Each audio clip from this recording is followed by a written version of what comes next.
Hello, and welcome back to Positively Animated, the show where we explore the world of animation and keep things positive. Happy New Year! It's 2025, a fresh year full of possibilities for the animation industry. So I thought, what better way to kick off the new year than by sharing my predictions for the year ahead. Now, we always strive to keep things positive on this channel, and this video is no exception.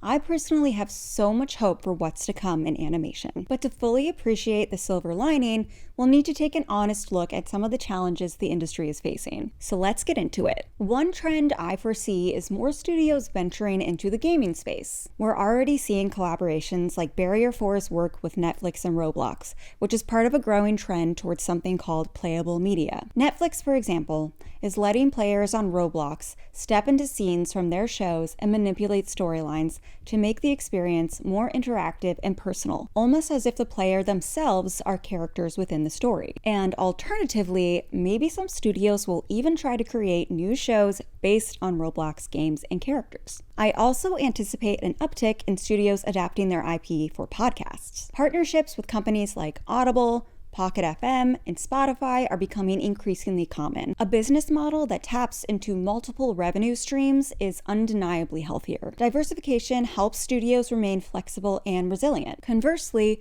relying too heavily on one format can be risky, a putting all your eggs in one basket scenario that's tricky when the market inevitably shifts. Unfortunately, studios that resist diversification might face serious challenges. Without adapting, some could struggle to survive. This year might mark a pivotal moment for studios to either evolve or risk closure. With this, we could see layoffs as companies attempt to cut costs while trying to weather financial difficulties. For some, this may even be tied to strategies for preparing to go public or simply meeting quarterly budgets. Turning to talent, the ripple effects of last year's WGA and SAG strikes are still being felt. And this year, it's the Animation Guild's turn. TAG is currently negotiating with the AMPTP, and while I hope for the best, a strike seems very possible. I personally think part of the challenge is where studios place their emphasis when it comes to innovation. Tools like AI and cost-cutting measures can be helpful, but they shouldn't replace meaningful change or investments in the workforce. I think this dynamic will likely lead to a strike. Now on to some brighter prospects.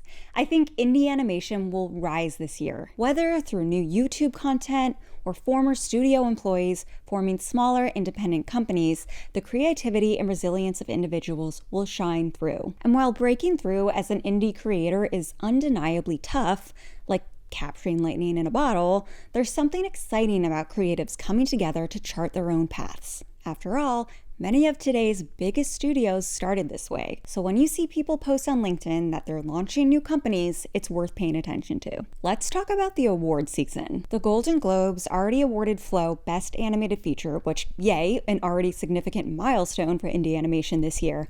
But who will take home the Oscar? I want to note that the voting dynamics for these awards differ very much. The Golden Globes are decided by the Hollywood Foreign Press, who often prioritize artistic merit. The Oscars, on the other hand, are voted on by industry professionals who bring their own varied perspectives and preferences to the table. Personal connections and familiarity with nominees can also play a role. For me, the movie that deserves the Oscar is The Wild Robot. Its painterly style, compelling message about resilience and standing up for one's beliefs, and seamless integration of tone, movement, and score make it unforgettable. I know grown adults who cried when they saw this movie. Not me, though. That said, Inside Out 2 is a strong contender. Its predecessor's popularity and Pixar's track record give it an edge, especially among voters who may not have watched all the nominees and are voting based on familiarity. Its press coverage and wildly lucrative box office success also make it a very well-known choice. All this being said, I want to again stress that this year is where companies and individuals alike get to define their own success. If you're working in animation and need to pivot or take on a role outside your comfort zone, that's okay. This is the perfect time to embrace it. These experiences will make you more versatile and resilient, enhancing your marketability when the industry regains momentum. It's a moment to evolve, adapt, and innovate. If you're watching this, I'd say you're already taking steps to grow and stay inspired. So keep it up, and let's make this year the best it can be and stay positively animated.